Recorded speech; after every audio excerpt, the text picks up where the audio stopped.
আসসালামু আলাইকুম রহমতুল্লাহ বরকাত। প্রিয় ভিউয়ার্স, আজকে একটি গুরুত্বপূর্ণ বিষয় নিয়ে আলোচনা করব।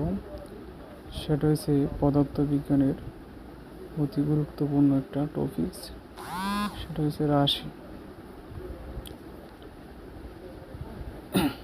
রাশি কাকে বলে? এই ভৌত জগতে যা কিছু পরিমাপ করা হয় সব কিছুই রাশি। বিভিন্ন রাশি জানা দরকার। কিসের জন্য? আমরা কোনো সময় দৈর্ঘ্যের পরিমাপ করি, কোনো সময় বরের পরিমাপ করি।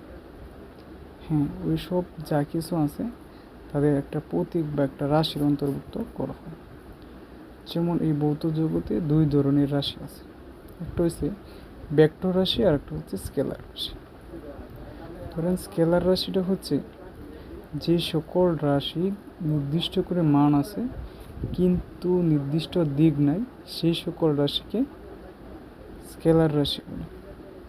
যেমন একটা বস্তুর ভর স্পেসিফিক বলা যায়, বস্তুটা নির্দিষ্ট করে পরিমাপ করা যায়, কিন্তু এই বলটার নির্দিষ্ট করে দিক নির্ণয় করা যায় না।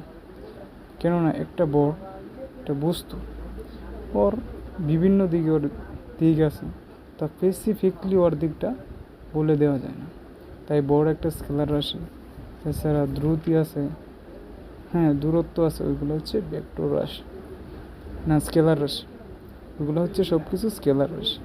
অর্থাৎ যে সকল রাশির নির্দিষ্ট বড় আছে কিন্তু নির্দিষ্ট দিক নাই, সেই সকল রাশিকে স্কেলার রাশি বলে। এছাড়া আর এক ধরনের রাশি আছে, ওইগুলো হচ্ছে ভেক্টর রাশি। ওইগুলো স্পেসিফিকলি দিক এবং মান উভয় থাকে। ধরেন যে সকল রাশির নির্দিষ্ট দিক এবং নির্দিষ্ট মান রয়েছে সেই সকল রাশিকে স্কেলার রাশি ভেক্টর রাশি বলে, সেই সকল রাশিকে ভেক্টর রাশি বলে। অর্থাৎ যে সকল রাশির নির্দিষ্ট দিক ও নির্দিষ্ট মান আছে সেই সকল রাশিকে ভেক্টর রাশি বলে। যেমন বল, ত্বরণ, সরণ, এইগুলো হচ্ছে ভেক্টর রাশি। ভেক্টর রাশিও স্পেসিফিকলি তার নির্দিষ্ট দিকও আছে, নির্দিষ্ট মানও আছে। তাই সুদাসুদি কিছু বলা হয়, কোনো বস্তু সুদাসুদি তার অবস্থান পরিবর্তন করছে, অর্থাৎ সরণ ঘটে। আর সরণ হচ্ছে এক ধরনের ভেক্টর রাশি।